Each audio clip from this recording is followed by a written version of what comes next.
आप सुन रहे हैं itechhub.com पर पॉडकास्ट और हम लोग बात कर रहे हैं ऊप्स कॉन्सेप्ट की। उसमें से हम लोगों ने पिछले वाले पॉडकास्ट में उसका इंट्रोडक्शन और उसमें ऑब्जेक्ट के बारे में बात कर ली थी। इसमें हम लोग बात करेंगे क्लास की, तो ये इसका दूसरा पार्ट है। तो चलिए शुरू करते हैं, जानते हैं कि क्लास क्या होता है। क्लास वो है जो ऑब्जेक्ट का एक तरीके से ब्लूप्रिंट होता है, या फिर हम ये भी कह सकते हैं क्लास वो है जो बहुत सारे ऑब्जेक्ट का कलेक्शन होता है। यानी कि मेन वो क्लास ही होती है जिसका कि वो ऑब्जेक्ट बनता है।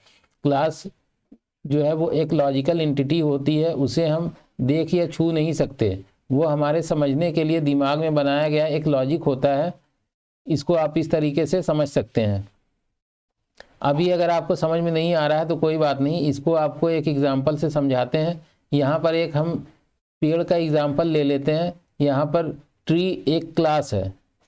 तो ट्री एक क्लास है, जब उस ट्री का हम ऑब्जेक्ट बनाएंगे, जैसे कि मान लीजिए कि बरगद का पेड़ है या पपीते का पेड़ है, टमाटर तो खैर ट्री नहीं होगा, इस तरीके से और भी जो नीम का पेड़ है, तो ये ट्री एक क्लास है, उसका ये सभी जो है ऑब्जेक्ट होगा।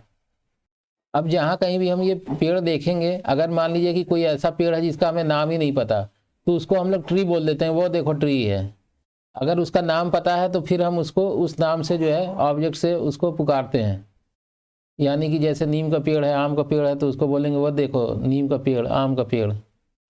अब आप ये कहेंगे कि ट्री को तो हम छू सकते हैं, अभी थोड़ी देर पहले बता रहे हो कि वो लॉजिकल होता है, छू नहीं सकते। तो ये ट्री जो है, आप तो उसको पेड़ को छू रहे हैं ना, जो एग्जिस्ट में ऑब्जेक्ट है। जैसे कि वो मान लो कि नीम का पेड़ है, उसको आप छू रहे हैं। यहाँ पर ट्री जो है उसकी क्लास है। अगर आपको नाम नहीं पता था तब आपने उसको ट्री कहा था, लेकिन एक्चुअल में तो एक ऑब्जेक्ट ही है ना उसका, ट्री का। तो उसको आप छू नहीं सकते। ट्री बस उसको आप जो है वो एक लॉजिकल चीज़ है कि उसको बस आप समझने के लिए इस्तेमाल करते हैं।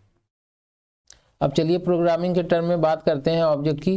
तो जैसे कि कोई एक हमारे पास क्लास है एम्प्लॉई नाम की, तो एम्प्लॉई जो है हमारे पास क्लास, उसका जब हम ऑब्जेक्ट बनाएंगे तो वो एक्चुअल में फिर अब वो मेमोरी में जो है स्पेस लेगा, और उसका जो भी, जैसे हम ऑब्जेक्ट जिस नाम से बनाएंगे, प्यारे मोहन के नाम से बना रहे हैं, तो वो प्यारे मोहन एक ऑब्जेक्ट हो जाएगा क्लास का। क्लास कौन सी? एम्प्लॉई। तो इस तरीके से हम लोग क्लास जो अपनी बनाते हैं उसके हम लोग ऑब्जेक्ट बना सकते हैं। तो मोटे मोटे तौर पर बस आप ये समझिए कि क्लास जो है एक ब्लूप्रिंट होता है उस ऑब्जेक्ट का। बस इतना आपको समझना, बाकी ये जो बातें हैं ये तो आपको समझाने के लिए थी। उम्मीद है ये आपको समझ में आया होगा। अगर आपने अभी तक चैनल नहीं सब्सक्राइब किया है तो चैनल सब्सक्राइब कर लें, क्योंकि इसमें ऐसे ही अच्छे पॉडकास्ट आते रहेंगे। तो इस वाले पार्ट में इतना ही। इसके बाद हम लोग बात करेंगे इनहेरिटेंस की, इसके नेक्स्ट वाले पार्ट में। तब तक के लिए थैंक यू फॉर लिसनिंग।